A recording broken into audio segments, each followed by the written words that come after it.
Hey everyone, beautiful people of planet Earth, how is it going? Today is May 5th, 2023. Another interesting week in markets, more bank collapses, some really interesting news that did not get a lot of coverage that we're going to cover in this show today. And of course, a whole bunch of interesting things. As always, we are now in the month of May. And you know what they say in the stock market world? They say sell in May and go away. But clearly, the market hasn't gotten the message, and everything has just been ripping this week, except for banks, which we'll get into. But yeah, whole slew of awesome stories. We're going to talk about Bitcoin mining. We're going to talk about politics in Argentina. We're going to talk about failed Canadian housing plans, all sorts of interesting stuff, and uplifting news as well. Before I dive into it, if you could just give a like, that would be awesome, as it helps this video get out to more people on the YouTube algorithm, which is a fun game to play if you're a person like me. All right, before we dive into headlines, just a quick look at the market. So I don't do technical analysis, or at least I say I don't do technical analysis all the time, but just a quick review of where we are at, or where we've been in the last week or so. Since I wasn't here last week, I was actually in a truck, trucking across Ontario for an interesting video that should come by the end of the month. But you know, the big thing that happened over the last few weeks is post-banking crisis, or post the first banking crisis back in March, the VIX, which is the volatility index, dropped below about 18, which is this level it had been holding for over a year, just kind of representing a little bit of unease in the stock market. So it's firmly broken underneath that. This week, with all the drama around First Republic Bank, which we'll go over, it spiked above it briefly, but end of the week, some nice earnings from Apple, Amazon, all those companies came out, and the stock market's up in full grind-up force, right? Something that's kind of hard to fight. So yeah, when we look at the markets like the S&P 500, kind of lower bottom wicks, basically showing that the market bought the dip. QQQ, same story, actually a little bit stronger here on the weekly, making new highs. But yeah, overall, not a lot of fear in the markets going into the summer, which is kind of an interesting setup. And of course, gold, so close yet so far from breaking all-time highs. I'm sure it'll get there at one point eventually. So yeah. All right, let's talk about the banking crisis. So this week we had one bank go completely under, which was First Republic. And I believe a couple of weeks ago, when everything was kind of in full swing with SVB and Signature and all that, First Republic was on the chopping block. But the thing that really set it in motion this week, and I guess kind of spilling over from last week, was they announced their earnings. They announced that I think over $100 billion of customer deposits had been withdrawn from the bank. And there's kind of a mix of reasoning why this stuff is going on. Number one, the obvious thing is just general fear around social media, bank runs, all the images we saw of SVB, people in the lineups trying to get their cash out. General fear that, you know, money not might be protected. But of course, if you're in the US, you have a thing called FDIC insurance. Up to $250K per account is protected. Nonetheless, a lot of high rollers in First Republic Bank that had more than that in their accounts. So bit of a reason for concern, and because of that, you can see all that kind of deposit flight.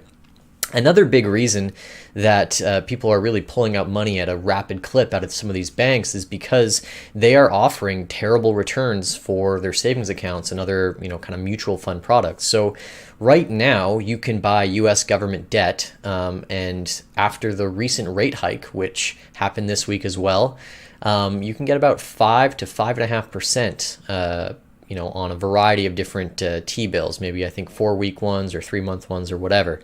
The longer the duration you go, the less interest you get, but you know, you get to hold the bond as its own unit. But yeah, so a lot of people are seeing this like, well, hold on, I can buy US government debt, which is pretty secure. The US doesn't really default on those bonds, and I can make 5%. Like, why am I sticking around in a small regional bank that's had all these problems, and I also don't get that type of return? So you're seeing this big flow of money out of savings accounts, some of these regional, you know, smaller products into, you know, the money market funds, T-bills, all these sort of things. People either moving funds into banks where they can get those directly into their mutual funds, or they're moving into brokers where they can buy them alongside their portfolio as well. So let's talk a little bit about how First Republic is a little bit different from SVB, because while it did collapse and go under, it was not per se bailed out by the government in the same way that some of those other banks in the first leg of this crisis were. So I believe here May 1st, which was Monday, The FDIC kind of pushed to get First Republic Bank and all of its assets seized by another party. In this case, it was JP Morgan Chase, which is, of course, the largest bank, I believe, by assets under management in the U.S. So they seized it on Monday. They took on, its entire loan portfolio, essentially. The FDIC backstopped, I think, a little bit at some point as well. But I sadly don't have the details on this. I was reading a thread, but the short story, the long story short on this is they actually got a crazy good deal on this. While the equity of First Republic Bank is zeroed out, basically worthless, they're going to be getting something like 20% annual interest for some of the loans that they took over from this bank. So any profits the bank goes and gets under the wing of JP Morgan Chase, they'll have to pay, coupons back to JP Morgan at about 20%, which is pretty wild. So I got to get the source on that. Maybe I'll cover it next week as there'll be some more details out about this, but it's kind of interesting to see the politics around some of these things. This is the largest kind of, bank failure second to SVB. It might actually have been more assets under management that failed compared to SVB, but they didn't get these exceptions made on it. It wasn't taken into FDIC receivership per se. It was kind of just absorbed into another bank. And so everybody right now is kind of thinking, what's going to be the next bank? What's going to be the next bank? There's got to be a next one. These things just keep cascading. And this week, the market, the open free market itself, had kind of a field day trying to kind of figure out and choose who the next failing bank is, who has too many loans, too many assets under their balance sheet that are, marked incorrectly and are actually representing giant debts. What banks are having their customers flee at kind of record rates? To go over a few of the tickers, I made this little list here on the side of my screen. Hopefully you guys can see, but I'll say them out loud. The ones that I'm watching, and I have actively traded them a little bit, are PacWest Bank Corp. This is one here that, you got to see the volatility on some of these. It's kind of amazing. So this is yesterday. PacWest Bank Corp on Wednesday closes at $6.23. Touches $2.48 yesterday. So that's like a 60-70% drop. And then today closes up 81%. So these are not altcoins, these are not cryptocurrency scams. These are regional banks that have branches across the United States trading, as if they were casino chips. And then you got some other ones here. One that I did a trade on is Western Alliance Bank Corp. This is another one where, big balance sheet of bonds, huge growth during the pandemic. Lots of people kind of moving into these smaller banks during the pandemic.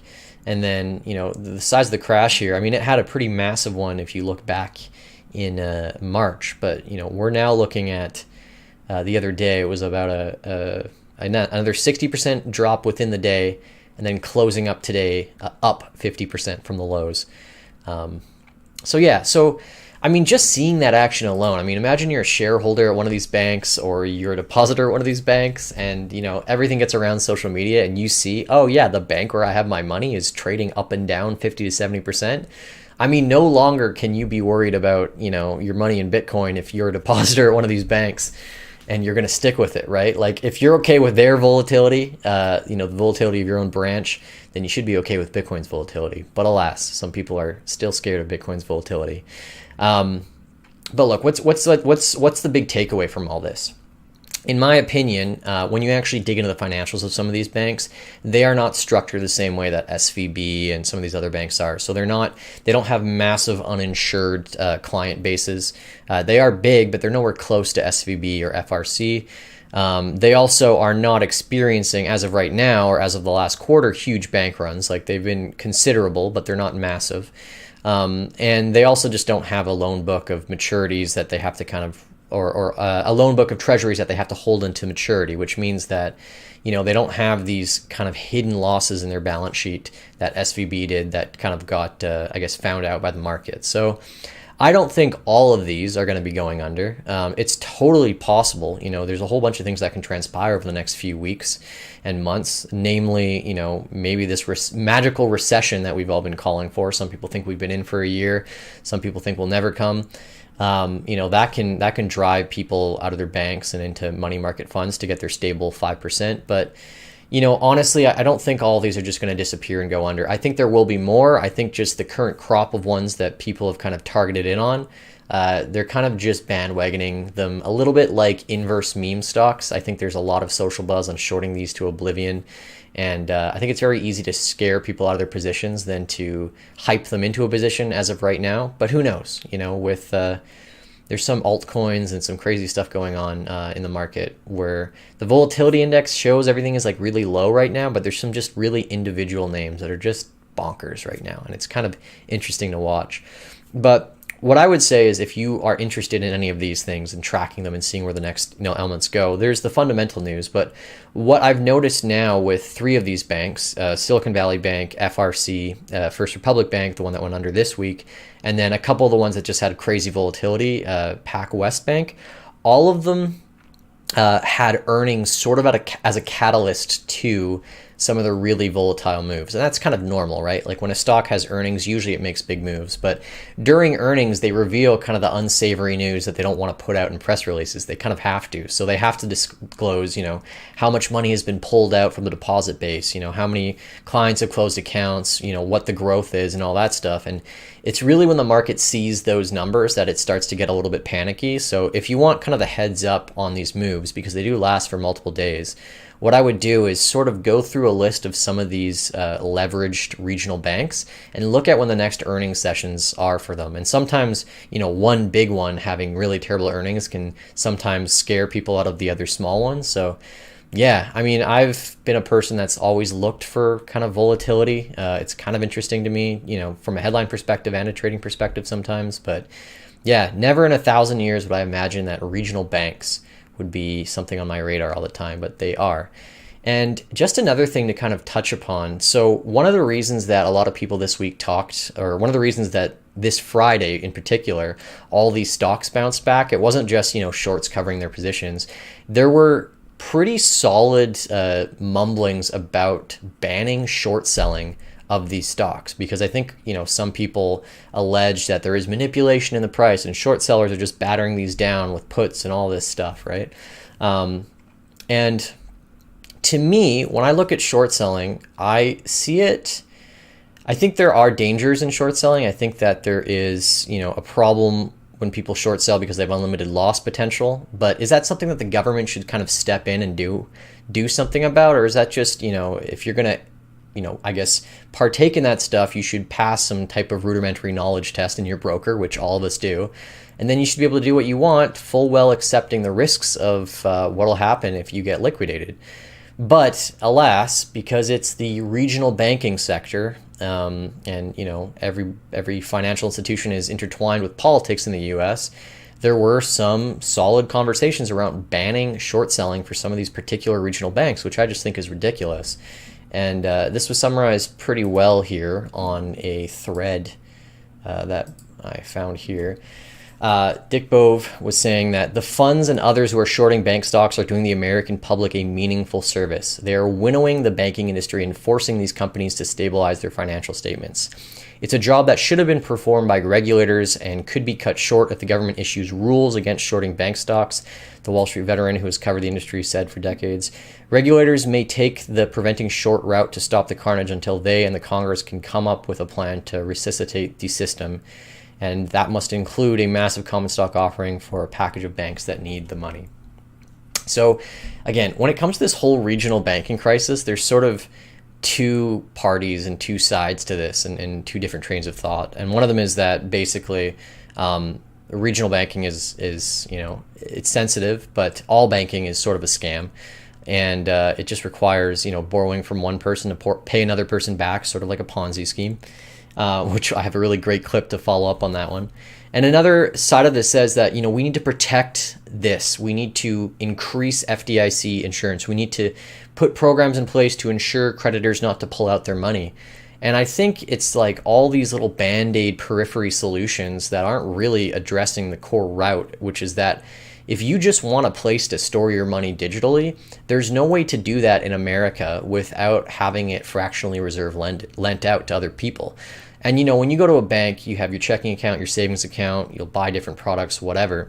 But the only way the banks really make money in the end is when they lend your money out through risky products or not so risky products. And so you can pick when you go to a bank, if you want a savings account, it's likely not going to be lent out to risky endeavors. But if you want to get one of these like GICs or mutual funds with higher percentages, then they take your money and do riskier stuff.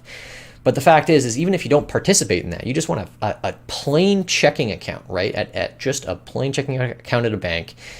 The government ensures that they'll protect 250K of it, right? And then beyond that, you're at the mercy of basically what is a hedge fund at the end of the day. All these things are just hedge funds, and they're moving around people's money, and it's not a problem unless everybody wants to withdraw their money. But the fact that it's not even possible for individuals to have a dollar-denominated digital store of value without the money being fractionally lent out is kind of ridiculous.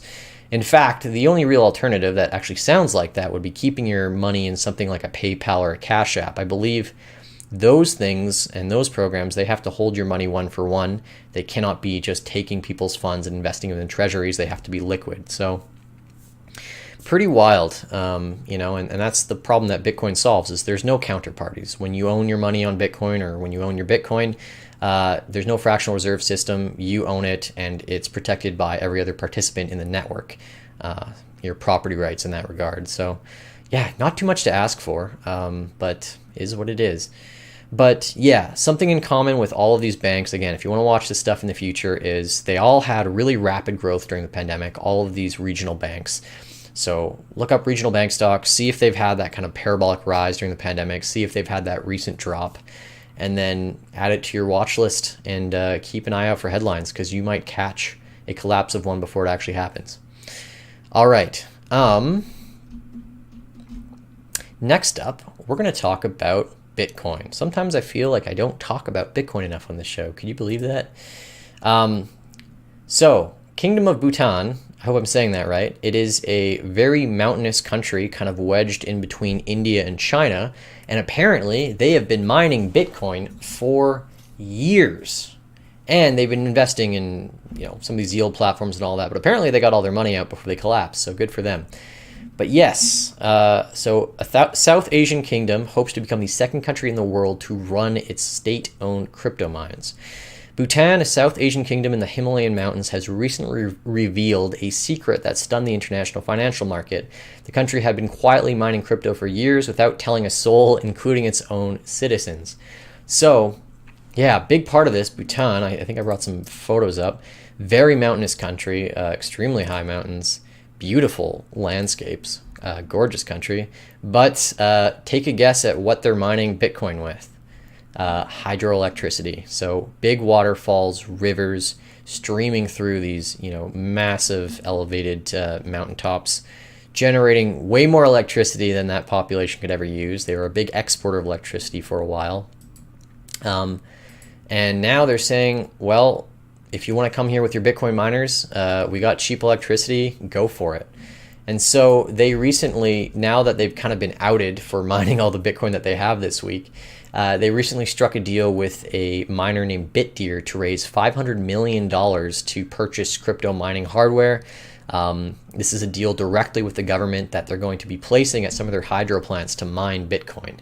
So yeah, always something kind of new and interesting. I know that ever since El Salvador, everyone has tried to kind of find what is going to be the next country to accept Bitcoin as legal tender or mine Bitcoin. And for a while, I thought, it would be pretty easy to figure out who was going to be the next to adopt it as legal tender. But every country has, their own stance when it comes to central banks or currencies. And so that can be a little bit complicated to enact and maybe not necessarily something that everyone's going to use, right? But when it comes to mining, it's a pretty clear and straight investment thesis as to why you would support that in your country.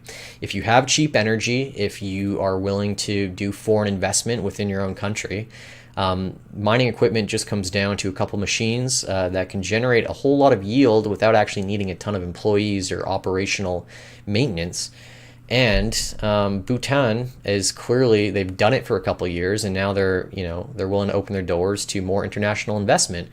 And so what strikes me as really interesting about this is that this is all coming out the same week that the Biden administration in the U.S. has said we're gonna put a 30% tax on Bitcoin mining because it has emissions linked to it, and it's taking electricity away from the grid.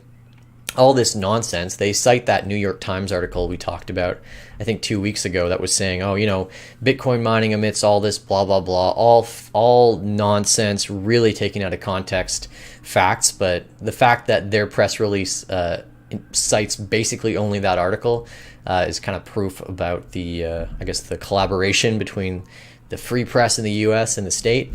But ultimately, Bitcoin doesn't care, right? So this tax is based on a pretty stupid misunderstanding of Bitcoin. It follows a slew of policies that have come out around Bitcoin and cryptocurrencies that have kind of shown that the US is a little bit anti-innovation, anti-crypto, anti-Bitcoin, all that. And it is pretty sad because right now the US, I believe, is the biggest country in terms of mining and hash power. And, there's a lot of pioneering going along there, especially with the public companies. And, if they put this tax into effect, they're effectively going to be chasing out, billions of dollars of tax revenue over the next 10 years that comes from Bitcoin mining because, no matter what your stance is on Bitcoin, you're not going to stop it. It just travels to a more favorable jurisdiction. So another part of this too is that if your rationale for getting rid of it within your own borders is, we want to curb emissions, we want to do our part, it's not helping us get to our climate goal, well, sending it outside your borders isn't going to do anything. And in fact, it just incentivizes miners to be adaptable and kind of on their feet to find the best cheap energy instead of kind of getting complacent within your own borders. So all you're doing is you're just moving the same machines. The machines won't disappear. They just move to another country. And you're not really helping out with emissions if you believe that that's the be-all end-all for global warming anyways. You're not helping out with them in any way, shape, or form. You're just moving it abroad. And other countries are going to take advantage of it. There's 190 of them on Earth. They all have different forms of energy in their grid. Hydroelectric is a big part of many countries' capacity, and usually the countries that have a lot of hydropower generate way more than they need, including the US actually for that fact. So when we look at some of these countries, like you have Norway, 99% of its power is through hydro generation. Brazil, 84%. Venezuela, 74%, Canada, 59%. So many countries are rich with hydropower. And to me, short of nuclear, if you have hydropower in your country, that is sort of the apex power source for your electrical grid. It is constant, it is cheap, it is basically renewable, it is very, very plentiful, and again, like solar, hard to build, parts wear down, it's not going to work where you don't have a lot of sun. Wind, inconsistent, right? Geothermal, a little bit costly, and also, can be very hard to transport into rural regions, but humans like to congregate around rivers and usually hydro plants. So it doesn't take a lot of work to start a hydro plant next to a place, have electrical power going into a local grid, and then also using any excess for Bitcoin mining. So yeah, end of the story. Hash rate doesn't care about your politics. If there is a profitable energy source and cheap energy, Bitcoin will find its way there. And if your politics or your broken worldview or understanding of statistics and straight up facts prevent you from, mining Bitcoin within your own borders, that's on you. Bitcoin doesn't care. Bitcoin will find a way to be mined any place in the world. So yeah, we're going to jump into some quickies, but first, real quick, a word from our sponsor, Beaver Bitcoin. If you're looking to non-custodially buy Bitcoin straight from your bank account, sent to a wallet, no exchanges, none of that stuff, they are the go-to place for that. So yeah.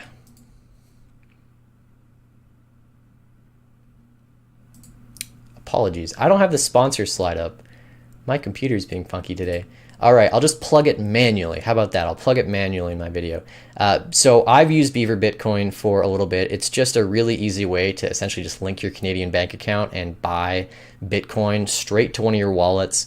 It's super automated. I use a bunch of different ways to buy Bitcoin. I use ShakePay. I use all these different things. But I like the Beaver way because it's essentially just like linking up a telephone bill or a hydro bill. And instead of giving it to another company that gives you something else, you're just converting it to Bitcoin, and it gives you your averages and all that stuff, and you can even smash buy on their platform. And yeah, go check them out if you haven't. Link in the description below. And there's my manual plug. All right, so quickie stories for this week. Let's talk about lawyers. It's one of the things that I can't stand in life, but we all know what happened last year. FTX, Celsius, BlockFi, all these things are tied up in pretty heavy litigation right now. But to give you a scope of how much money they're making, $140 million in about a year for Celsius. And mind you, we're going to get to the big kahuna soon, but that's crazy. If you think about that, that's almost $14 million a month since Celsius collapsed. And the victims are left with a $3 billion hole. So you can do the math and extrapolate how many years it would take to kind of suck up that potential $3 billion. But here's where it gets really saucy. FTX, right? The big kahuna, the big bankruptcy. Maybe they found assets, maybe they didn't. They are eating up $1 to $1.5 million per day with all of the lawyers and professionals and paralegals and stuff involved in this. And what that equates to is about $400 million a year. So just for litigation, for all this FTX drama. Now, I understand that it's probably a mess over there. But is it really a $40 million run rate per month mess? I don't know. It sounds like their legal counsel cost way more than running that business ever did. Is that par for the course for bankruptcies?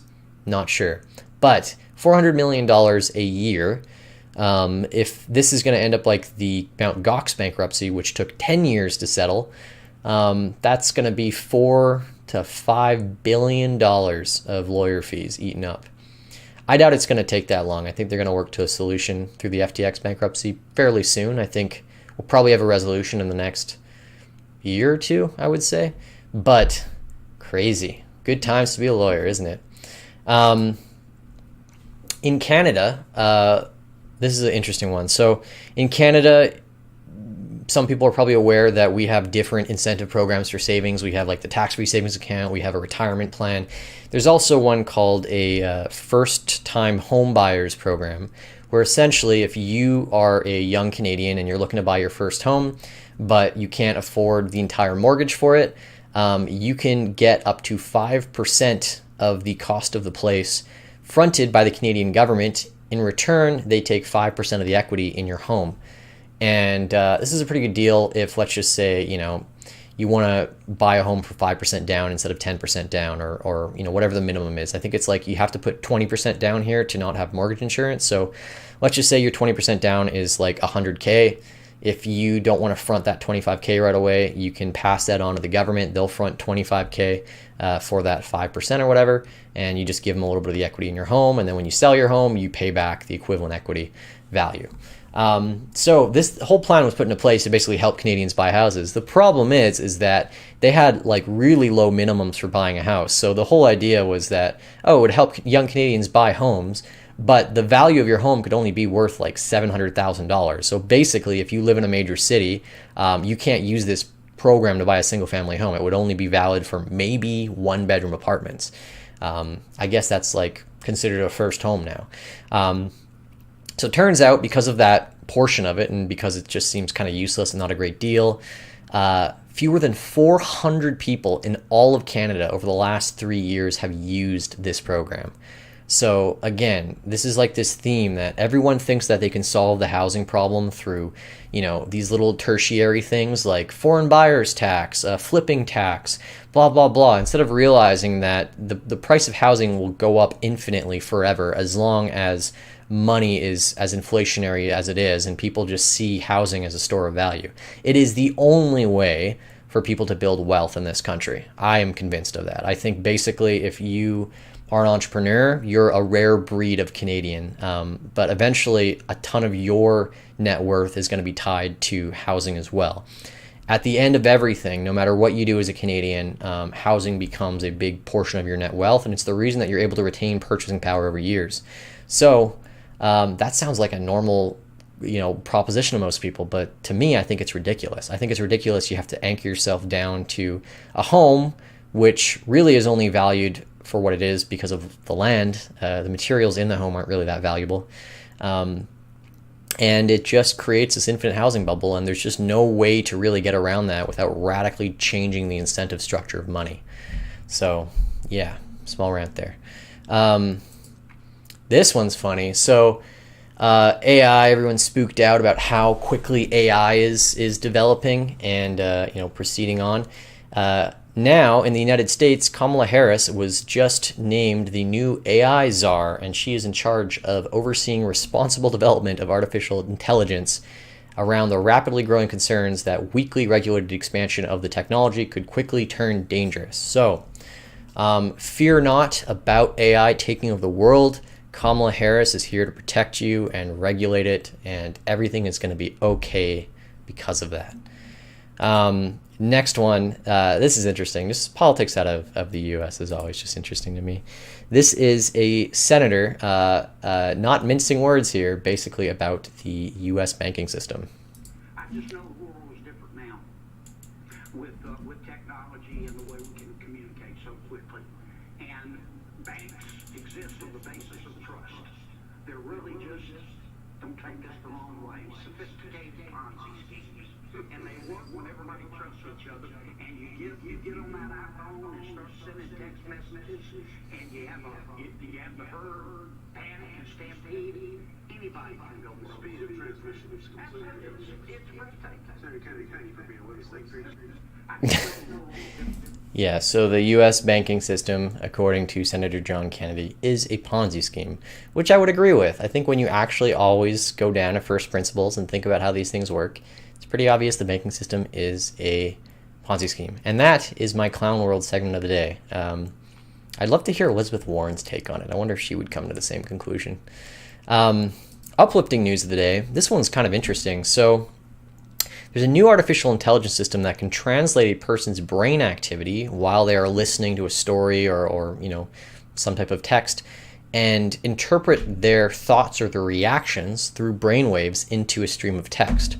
So essentially what this allows people to do is essentially read your thoughts, which is incredibly useful and maybe a little bit scary, but it's another step in, the advancement of AI. We've had technologies, there's Neuralink and all these things that can interpret brain signals to do different things, but this is going to be really useful for the millions of people out there who are disabled and can't talk or can't, express, through speech their thoughts. And now they're going to be able to essentially have devices that can translate what they're saying. And this whole project was done in a pretty isolated experiment through like an MRI system, but eventually you're going to have devices that will help people talk. And actually, man, that reminds me of I think it's Up or one of those movies with a talking dog with a thing on its head. I can't wait for those. I can't wait to have our pets' thoughts decoded. If there's already something like that out there, let me know. I'd love to hear what my rabbits are thinking about me on a daily basis. All right, last story here before we wrap up the show. Let's talk about Argentina. Talking about Argentina from Canada. I actually have a couple friends from Argentina that I'm super curious if they're watching the show or not, but I'd love to get them on at some point because I hear the politics there are pretty crazy. Some interesting stuff happens down there. Argentina is going through radical inflation. So 104% inflation there right now. And it's a total mess because not only do they have this extreme inflation rate, but to actually get the value of a US dollar in Argentina is a total mess depending on where you go. So the government has their own set rate where you can go to official exchange places and this is how many pesos will get you $1 and it's something like 200 or 300 or something. But then, the real exchange rate is what the open market deems and the other people outside the country will take your pesos for. And that's called the blue market rate, I believe. I hope I got that right. That rate is much worse for peso holders. So you're going to need to spend 460 pesos for $1 US. And I'm going to try and find... I'm spoiling everything here.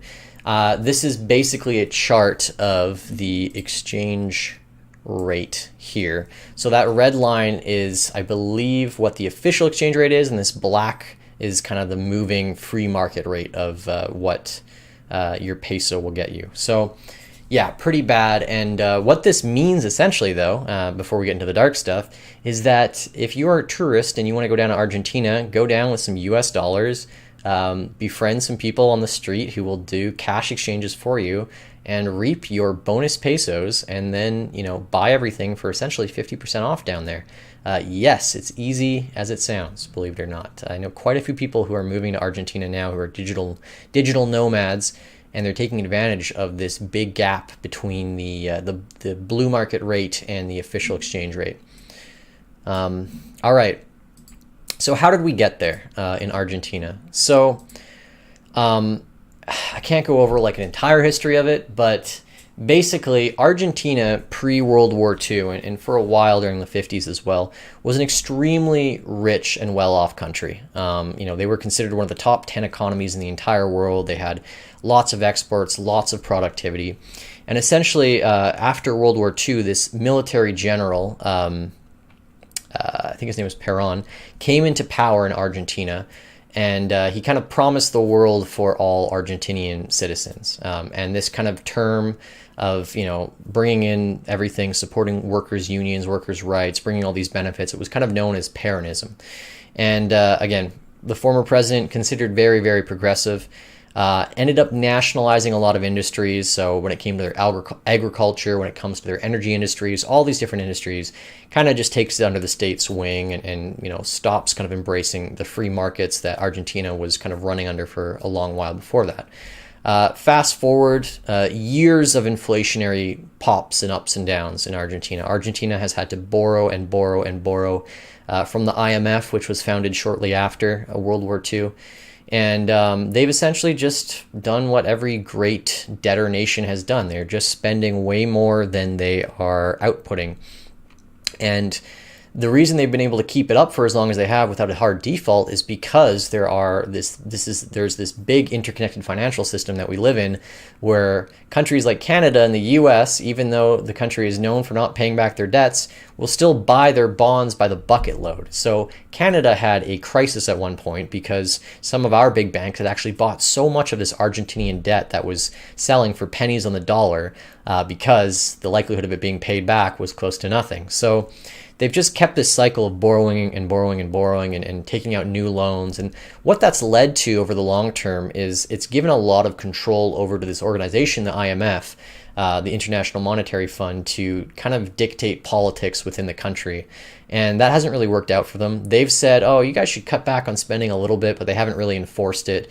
They've meddled in with some other industries in there. But again, they're essentially just the loan shark to Argentina. So Argentina's getting these dollar loans, and they're just not paying them off on time. And so it's just erupted into this terrible hyperinflationary regime.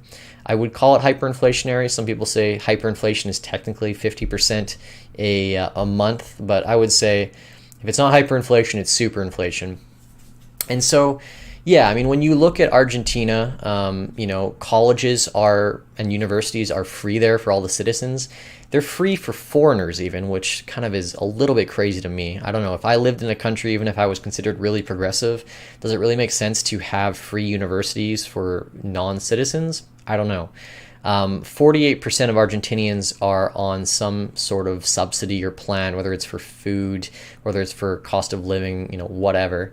So Argentinians, they're not super well off. 4 out of 10 Argentinians are in abject poverty, but there are a ton of government programs. And of course, this is just racking up a bill that the Argentinian economy can't quite pay off. And so it's only gotten worse after COVID-19. Their exports just haven't really kept up. And now, fast forward to the year 2023, inflation is now 104%. So basically that turns into 8 to 9 to 10% compounding inflation per month. That means if you're a store owner and you use price tags, you're changing your price tags every 2 weeks because inflation is so crazy there. Your denominator is totally broken. And so where does that land us? That lands us into, inevitably, populism, and some really interesting populism at that. So there's left parties, there's right parties, and now there is a libertarian candidate who is running for president in Argentina, and his name is Javier Milei. I think I'm saying it right, or Milei. He's a really interesting person, and I'm going to hopefully have more of a chance to talk about him in maybe another video or more live streams. I will be covering everything with Argentina because I'm just so fascinated by it. And part of the reason I'm so fascinated by Argentinian politics is the politicians, they say the darndest things. They have their own talk shows there where they do crazy things. I'll give you an example. So Javier Milei, he's a libertarian by trade, Austrian economist, thinks central banks are total scams, have called them out, as like villains and basically looters and traitors to the state. And, that's some pretty, I would say, extreme language for any politician. You don't hear anybody on any political spectrum call out central banks in Canada or the US or even other South American countries. But he's called them every name in the book.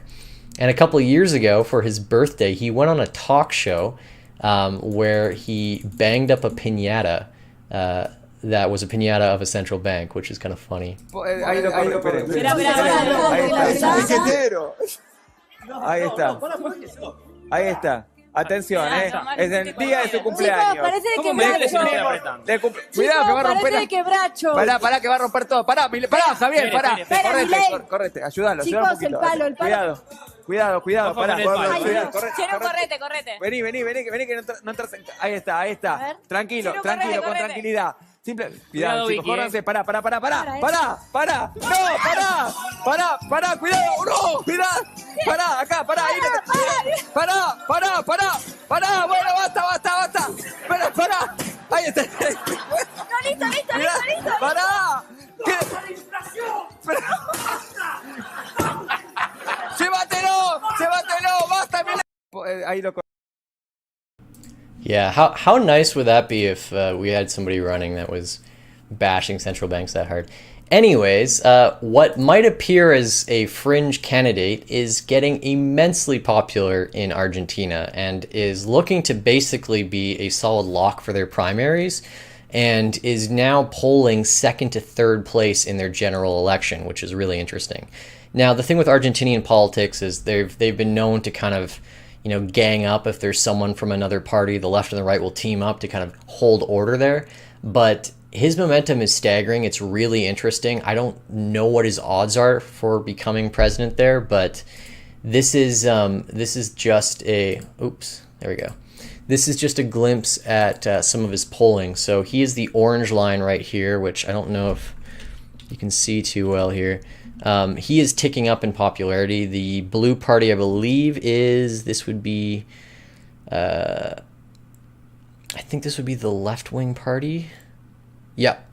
Okay, so the blue line would be the left-wing party in Argentina, and the yellow line here would be the kind of right-center wing of the party, and the left, or the orange line here is is Javier Milei's party, and he's kind of this, I guess you would call pretty far-right libertarian, if anything. Now, I don't know. Do I have skin in this game? No, I don't live in Argentina, but I find politics very interesting. He's got, very right-wing stances on things. He thinks all abortion should be outlawed, even in the case of rape and some of these crazy, I would say pretty bad positions. He thinks that everything to do with LGBT is cultural Marxism. A lot of interesting positions, let's just say the least. But his ultimate framework for how he views politics is he's an anarcho-capitalist. He believes that essentially the state should just get out of everything, which is just such a tone shift for Argentinian politics. Like, the state has just been the heavy hand that takes through inflation, through subsidies, through all these things in their government. Very, I would say, left-wing, even if the current leader has been right-wing. I think from a very neutral worldwide political lens, Argentina can be seen as a pretty left-wing country for the last 60, 70 years. And so he's coming in as a relative outsider. This guy is he's got 2 master's degrees in mathematics and economics. He's a professor teaching this stuff. He lives with 5 Mastiff dogs, and he said now that I think he works in the legislature in Argentina.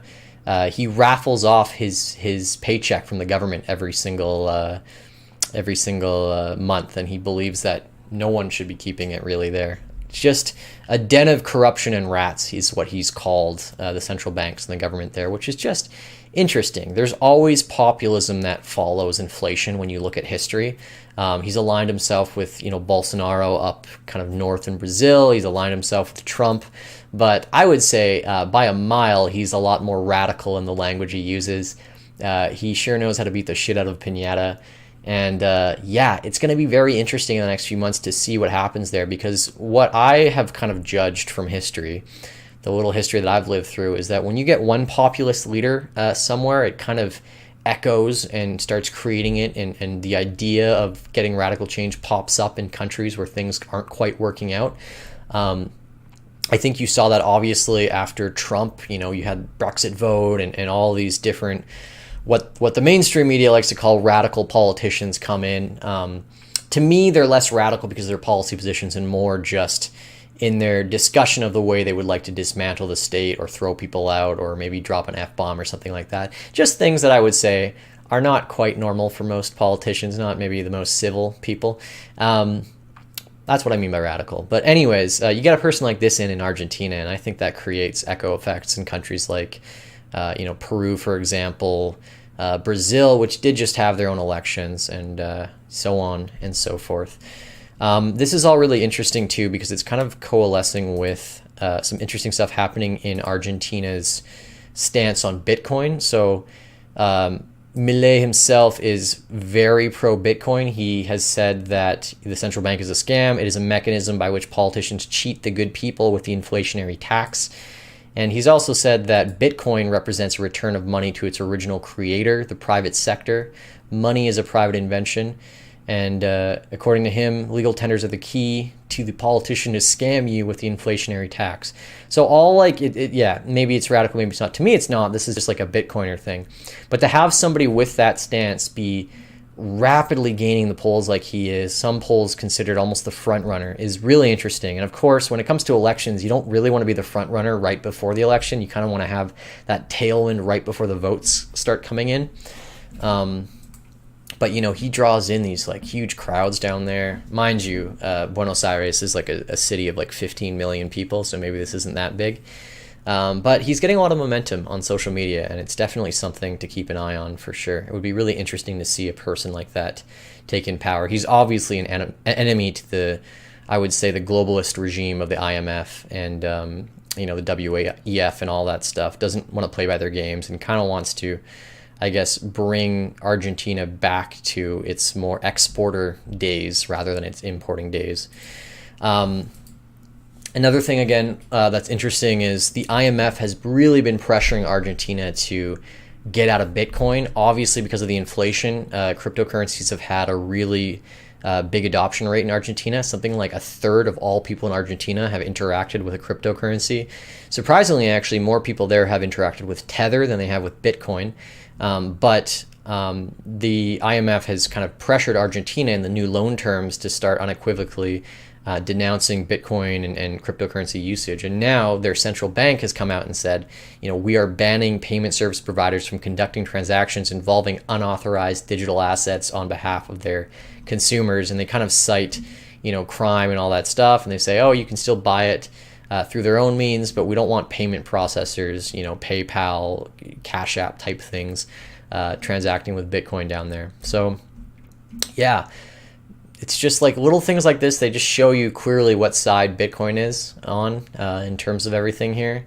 It is, basically opposition to the state. And I don't think, there's some people who try and equate Bitcoin to progressivism and how Bitcoin could help the state and all that. But Bitcoin, for all intents and purposes, is a state minimizing tool.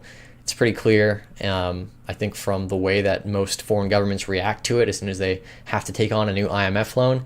And we'll follow Argentina and see where it goes from here. All right, that is it for my show today. We'll take a look at the comments section here real quick, see what you guys are talking about.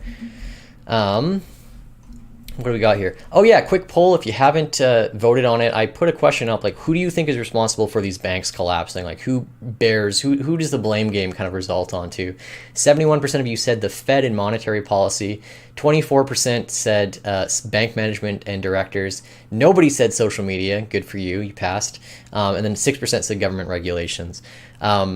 I think that the Fed is at the root of all evil for sure. But I also think that banks have to not just take everything that they say at face value, in my opinion. I think banks, they probably don't bear as much responsibility as the Fed, because the Fed has just been so bad at forecasting things and telling people where things are going. But the Fed allowed, these banks to hold things to maturity in their loan book and all that. So is what it is. All right. Am I wearing a coronation shirt? No, I'm wearing a keep calm and end the Fed shirt. That is what I do these days. Let's pop up the chat so you guys can see it in the live stream a little bit. Whoop. Bennett, tuning in. Thanks for coming on, man. Benjamin, how's it going, dude? I am hard at work editing everything for my trips. So many good nuggets in there, man. Elijah, do you invest in any other crypto coins like the price at dollar plus? No, I don't. I don't invest in other crypto coins. I have some Ethereum. Don't tell the Bitcoin maxis. I own some Ethereum, but the Ethereum that I currently own, I have owned since 2016. So at this point, I'm in the black or red. I'm in the black. I think it's the black. Sounds like the Freedom Convoy lawyers are screwing the truckers. The only thing worse than a lawyer is a lawyer tied to politics. Yeah. I mean, look, it's a good time to be a bankruptcy lawyer. Not only do you have all of these crypto things going under, like I think those are actually kind of complicated tasks, but eventually you're gonna have all these banks going under too, right? And they're gonna have to sort out and pick apart like the little buzzards they are, making hella Skrilla. Yeah, the video with John Kennedy, I know the sound was kind of down, is what it is. You don't need AI to help translate what Moku says to you with her looks. Yeah, she has that 1,000-yard stare when you don't feed her. Yeah, my mom's in the chat here. My mom lived in Argentina for a bit, so maybe she's a person to quiz about this stuff. But yeah, they've had a lot of different leaders. So Juan Perón overthrew someone. Argentina is a glimpse into America's future. I think in a sense, yeah. I think the big difference is that the consequences that you bear for spending more than you make are a lot lower if you're the reserve currency, because you have all that liquidity flowing in and out of your country. And ultimately, America is a lot more of a more productive country per capita than Argentina is and has been for a while. It really helps that like every major technology in the last 30, 40 years has been pioneered in America too. Argentina can't quite say that. Que chévere, how cool. My Spanish is not good enough. Argentinians are really outspoken. Yes. Yeah, so that's like the reason I'm going to cover this stuff, is just because how interesting they are on the talk shows. It's a good impetus for me to learn Spanish. Again, I've been a little bit falling far behind. I think I ultimately just have to move to a Spanish-speaking country to get better at it. Cinco de Mayo today. Yep. Street celebrations. E.R. Berg, you're late. You can catch up like everyone. Aw. Thank you, BJ. I need to practice my Spanish. Agreed. It'll happen. The reason that like I've spent more time trying to learn Spanish in the past few years, and I probably mentioned this in the show, is number one, I've connected a little bit with the Peruvian side of my family, but number two is just every interesting story in the world of like economics and now politics and Bitcoin it's all happening in Latin American countries. They are, you have so many, towns, cities, and countries where there's just so much entrepreneurial activity, like families have generational businesses and stuff like that, and it's much easier to pitch them something like Bitcoin because you can pitch it from the angle of, look at what is going on in El Salvador. You could bring in a new clientele, and all these other people around you are doing it. So the network effects, I feel, of Bitcoin are really, they're really accelerating in these Latin American countries versus the US, which is just always fighting it. And I'm sure that eventually some of these Latin American countries will put up a big fight against the adoption of Bitcoin. But for right now, I think everyone is just watching El Salvador and seeing how that's going. And El Salvador is a great role model, I think, for a lot of these countries. I think there's some stuff, obviously, I don't agree with down there with their politics, but they are getting, they're getting crime cleaned up on their streets. Their economy is booming. Their tourism sector is stealing people from Costa Rica and all these other countries there. So yeah, it's a cool model, and I think Bitcoin plays a big part in their success. So yeah. All right, I'll wrap it up. Thanks everyone for tuning in. I will be back, I believe next week I should be back. And yeah, more cool videos on the way. I'm so excited. We shot that great video with BJ over in Ontario. I've learned so much about the trucker convoy and have so many interesting stories and perspectives to kind of weave together in that video. But that's the next big one, hopefully end of this month. And yeah, I'll catch you next month. If there's anything I've missed, if there's anything you'd like me to talk about ever, feel free to comment it down below. I'm always down to take suggestions for stories. And yeah, can't wait to see where the crazy world we live in goes in next. Thanks so much for tuning in. Take care and have an awesome weekend.